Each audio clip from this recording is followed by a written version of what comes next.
Hello, Munchkins. Welcome back to the channel. My name is Ocean, your very own English master teacher. और आज आपकी master teacher आपको बताने वाली है कि लॉन्ग आंसर क्वेश्चंस को आपको अटेम्प्ट कैसे करना है। आप सबको पता है कि लिटरेचर सेक्शन में लास्ट में आपके पास 6 मार्क्स के लेंदी क्वेश्चन आंसर्स आते हैं और ये अक्सर ऐसे क्वेश्चंस होते हैं जिनमें बच्चे काफी कंफ्यूज होते हैं, गलतियां करते हैं and they are not able to understand कि इन क्वेश्चंस को अप्रोच कैसे करना है। तो वही आपके लिए आज मैं ट्रिक्स लेकर आई हूं कि इन क्वेश्चंस को अप्रोच कैसे करना है, क्या-क्या चीजें आपको माइंड में रखनी है, how you have to start the question, how you can end the question and things like this. तो अगर आपको भी ये सारी टिप्स और ट्रिक्स जाननी है तो प्लीज मेक श्योर करना कि आप इस वीडियो को एंड तक जरूर देखो। और वीडियो में एंड तक जाने से पहले सबसे पहले वीडियो को लाइक करना और चैनल को जरूर सब्सक्राइब करना है बिकॉज वो बहुत जरूरी है।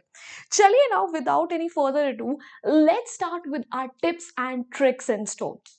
So, भाई tip number 1, make sure that you answer all the parts of the question. जो भी आपके पास ये 6 मार्क का क्वेश्चन आते हैं ना, अक्सर उनके 2 से 3 पार्ट्स डेफिनेटली होते हैं और कई बार बच्चे एक पार्ट को अटेम्प्ट करते करते इतना खो जाते हैं कि वो बाकी पार्ट्स को अटेम्प्ट करना ही भूल जाते हैं। सो जब भी आपने इन क्वेश्चन को अटेम्प्ट करें, प्लीज मेक श्योर करिएगा कि आपने सारे पार्ट्स का आंसर दिया है, उन सब के रीजनिंग सब कुछ गिवन है, कंप्लीट है आंसर, वरना डेफिनेटली आपके टीचर्स नंबर काट सकती हैं। Moving on to the tip number 2, underline the important points and keywords. Now this is something, ठीक है, जो आपको कई बार एक्स्ट्रा मार्क्स स्कोर करने में हेल्प कर सकता है। We all know whenever our examiners they are checking our copy, they have multiple copies to check और उसमें कई बार ऐसा होता है कि हमारे टीचर्स जो हैं डिटेल में हमारे आंसर्स नहीं पढ़ पाते and even though we had given some great pointers, तब भी हमारे मार्क्स कट जाते हैं।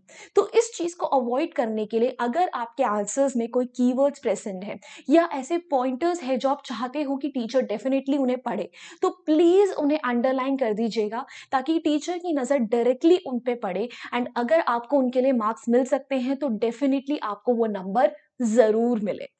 Moving on to the next step. If the question is a character sketch based question, तो भाई mention your personal opinions.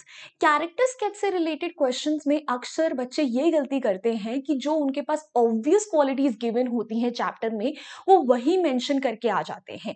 However, the teachers over here are looking कि आपने chapter को, आपने उस character को actually कितने अच्छे से understand करा है। तो please mention करिएगा कि भाई आपके personal opinions क्या है, आप कौन सी क्वालिटीज डिड्यूस कर पाए हो और अगर वो क्वालिटीज मेंशन कर रहे हो तो उनको सपोर्ट करने के लिए प्रॉपर इंसिडेंट जरूर दीजिएगा।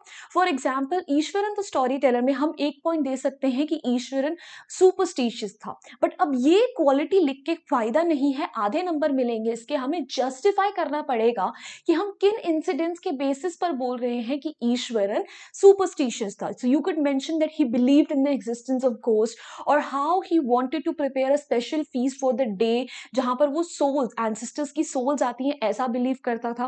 तो ये सारे पॉइंट्स उसको जस्टिफाई करेंगे।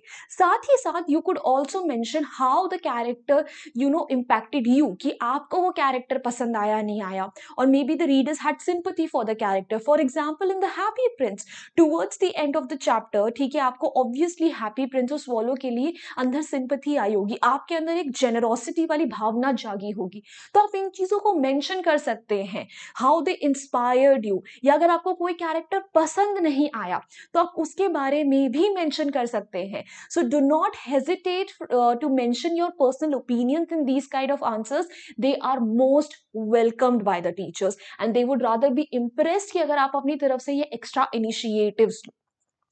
Next one, do not summarise the entire chapter. ये कुछ ऐसी गलती है जो ऑलमोस्ट हर बच्चा कभी ना कभी जरूर करता है।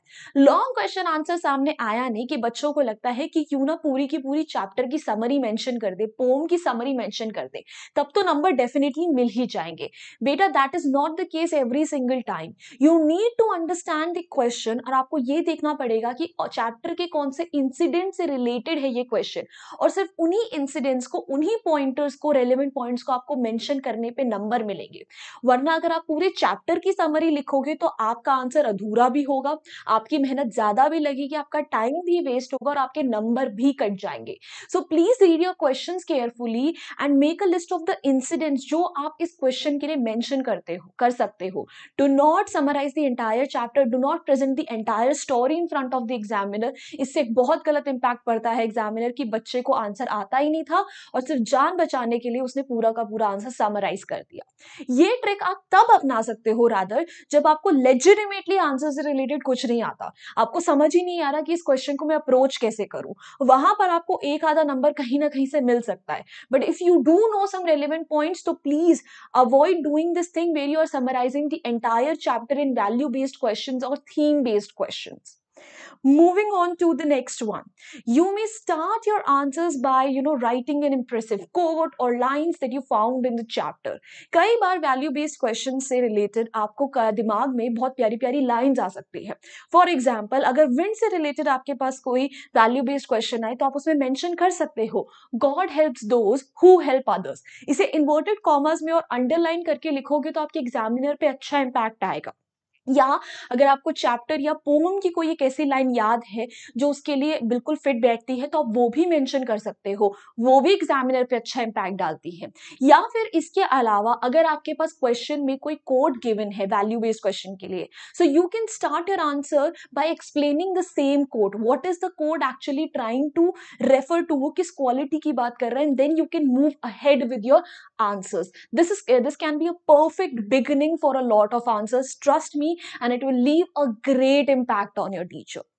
Moving on to the next one, use terms like hence and therefore for the concluding lines. अक्सर बच्चों का ये सवाल भी होता है कि मैम हम आंसर्स को क्लोज कैसे करें।